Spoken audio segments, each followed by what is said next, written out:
ladies and gentlemen, just before we explore the latest technologies to help combat climate change, I would now like to invite on stage S.J. Haider, the Principal Secretary of the Department of Climate Change from the government of Gujarat. Let's give him a very warm welcome. Hello. How are you? Hello. Lovely to see you. Thank you. Well, thank you so much for joining us again, our third conversation of the afternoon here. Sir, Gujarat has been regarded, as we mentioned in our previous conversation, very much as a leader in climate action amongst the Indian states for actually many years now. And it's actually quite amazing what's happened here, especially since 2013, when I think it was Ahmedabad actually became the first city in South Asia with a first heat action plan to address deadly heat waves and air pollution. And it's also become the sixth city in India to join the C40, which of course is the collection of nearly 100 global cities, which is phenomenal. So I wanted to talk about some of the sort of key elements that are happening here, the key elements of work that you have been working on here at the moment. In fact, as all of you would be knowing, the state government of Gujarat came up with an exclusive dedicated department of climate change way back on 17 September 2009, thanks to the visionary initiative of the then Honorable Chief Minister and currently Honorable Prime Minister Shri Narendra Modi. Some of our eminent speakers have already talked about this climate change department. Otherwise, what you get to see is normally environment, forest, and climate change, they are clubbed together. But here in the state government of Gujarat, we have a dedicated climate change department. This thing actually dawned upon the people of Gujarat quite on time. Normally, like with climate change, we used to think of it as a distant prospect, which perhaps would be seeing the light of the day, 100 years from now or 200 years from now. But over a period of time, you would have seen that the manifestations of climate change are becoming very stark, and what perhaps we were expecting not to see in our lifetime, we are getting to see now. So way back in 2009, we set up an exclusive department of climate change. And this climate change department, of all the things, thought it imperative to onboard all the people actually. In fact, the recent manifestation of the global launch of Mission Lifestyle for the Environment on 20th October 2022 at Ekta Nagar, Statue of Unity by Honorable Prime Minister Shri Narendra Modi in the presence of United Nations Secretary General, talks about onboarding people, and so that they can adopt a lifestyle which would be, in a manner of speaking, it would be consistent with environment. It would help support and preserve the environment. So an essential feature is that in the state of Gujarat, we want to take everybody along. We want to heighten the general awareness, sensitize the people. So that is how, even in our classrooms, insofar as schools are concerned or higher education institutes are concerned, we are in the process of introducing climate change as a part of the curricula.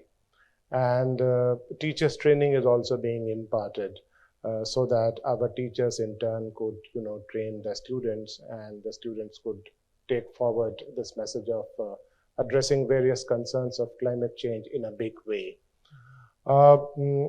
Things like when you talk about renewables, perhaps you would be knowing that the total installed capacity of renewables in the state of Gujarat is close to 19 gigawatt. It is 18,500 megawatt plus. And that would mean it accounts for about 45% of the installed capacity of power generation in the state. Perhaps you would be knowing that during COP26 in November 2021, Honorable Prime Minister talked about 5 components, and one of them was that India would be attaining 500 gigawatt in renewables by 2030 and would be meeting 50% of its energy requirements by 2030, and of course net zero by 2070.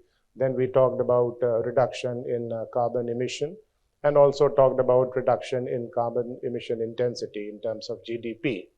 So in the state of Gujarat, we have taken these initiatives literally to each and every household. You would be very happy to know that more than 400,000 households have been equipped with solar rooftop. So we have got a very good policy.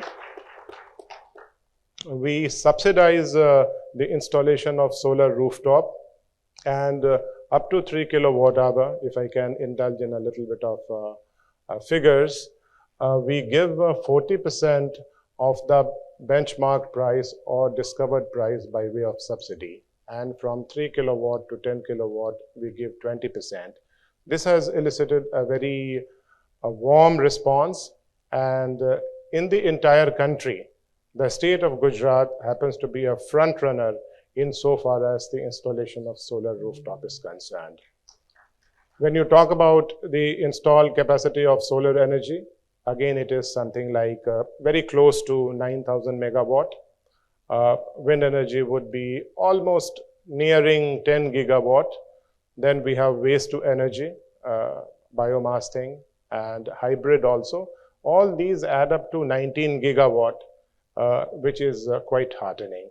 And these things have been taken to the various households also. Then when we talk about e-mobility, the Climate Change Department came up with a policy to promote the usage of electric two-wheelers and electric three-wheelers, as also the installation of charging stations.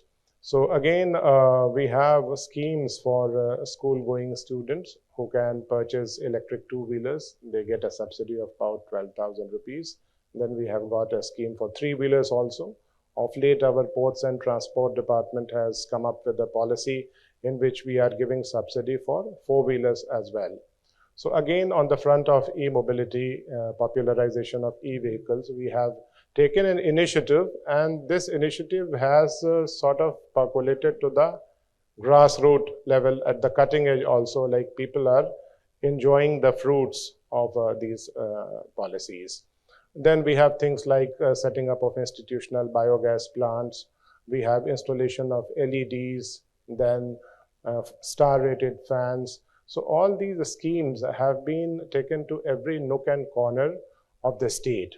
So the Department of Climate Change, since it happens to be exclusively devoted to the cause of addressing the concerns of climate change, is ensuring that all these schemes percolate, far and wide.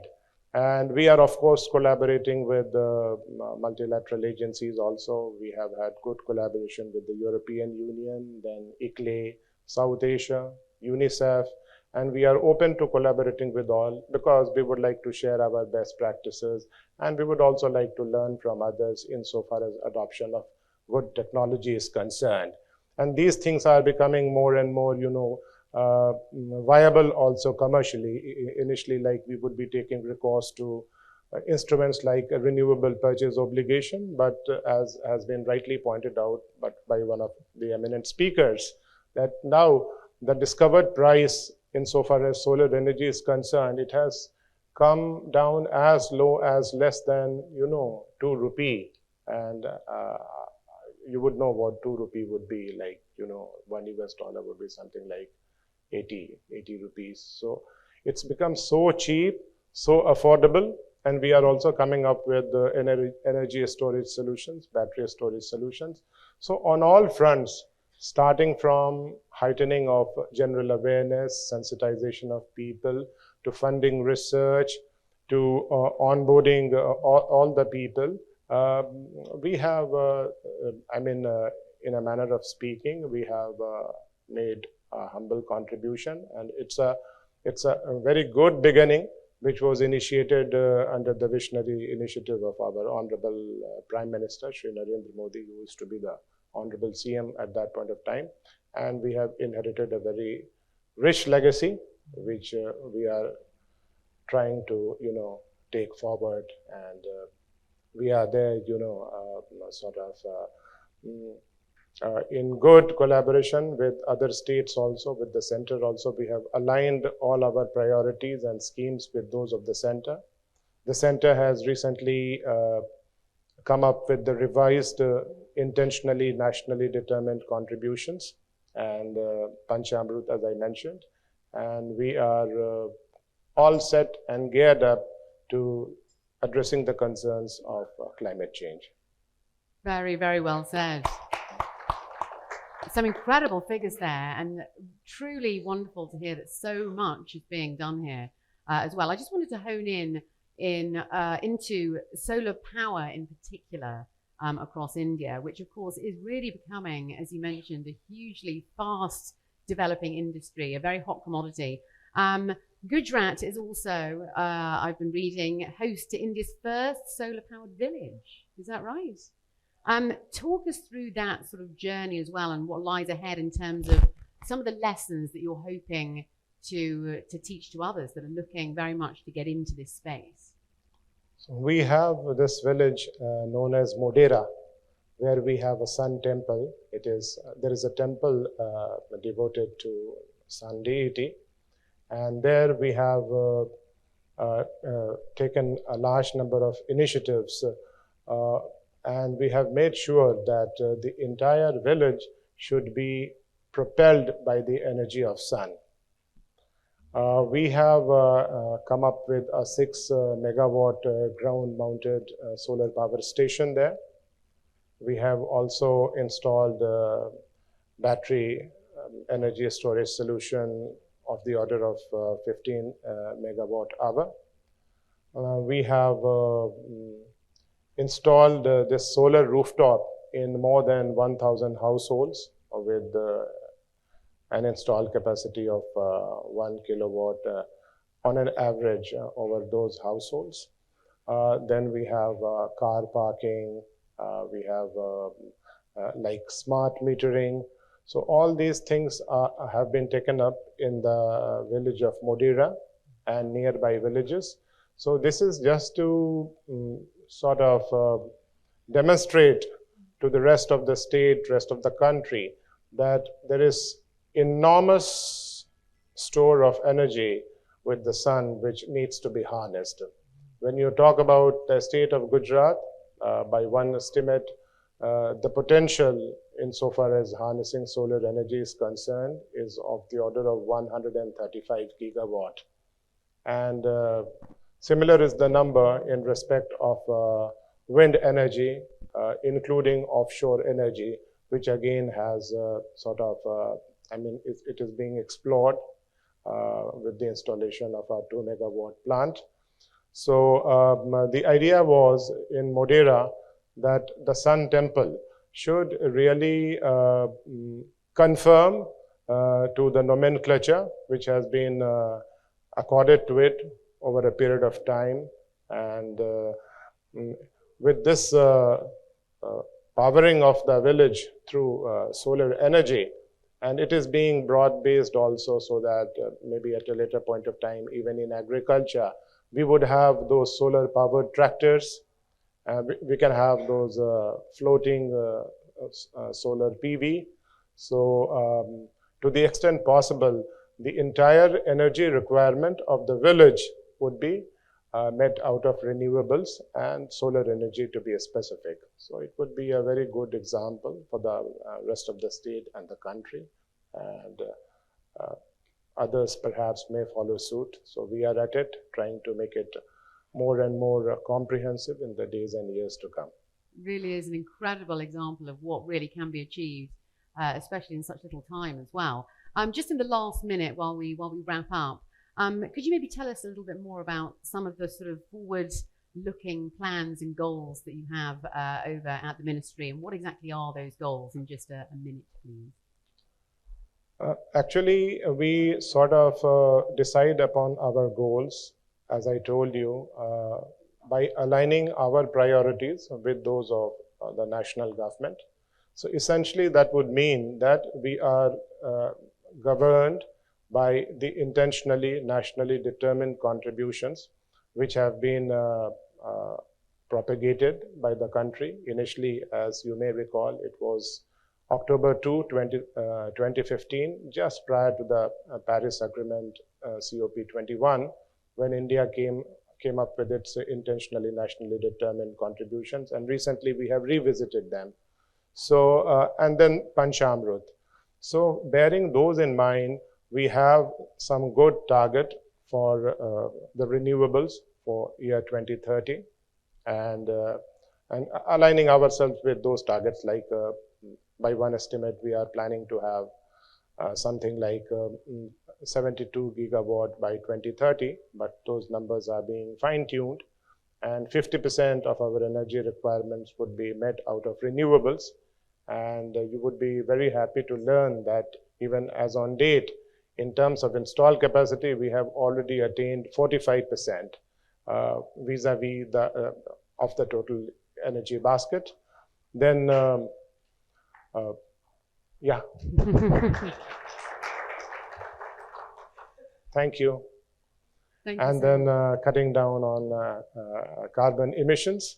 And we would like to popularize life in a big way. We would like to take it forward in a big way, because any mammoth, colossal task like addressing the concerns of climate change, it cannot be accomplished in entirety unless and until you enlist the participation of each and every citizen. So that, to my mind, is the bottom line, and the message propagated by Honorable Prime Minister while he was globally launching it on 20th October 2022 would be translated into action with all sincerity, and our best possible endeavor would be to make sure that Mission Life gets propagated in a big way throughout the globe. Thank you so much. Thank you. Brilliantly said. We cannot thank you enough, S.J. Haider, for being with us here today. And thank you so much for getting us up to speed of exactly what's happening over at the Department of Climate Change here for the government of Gujarat. Thank you so much. Let's hear it for S.J. Haider. Thank you.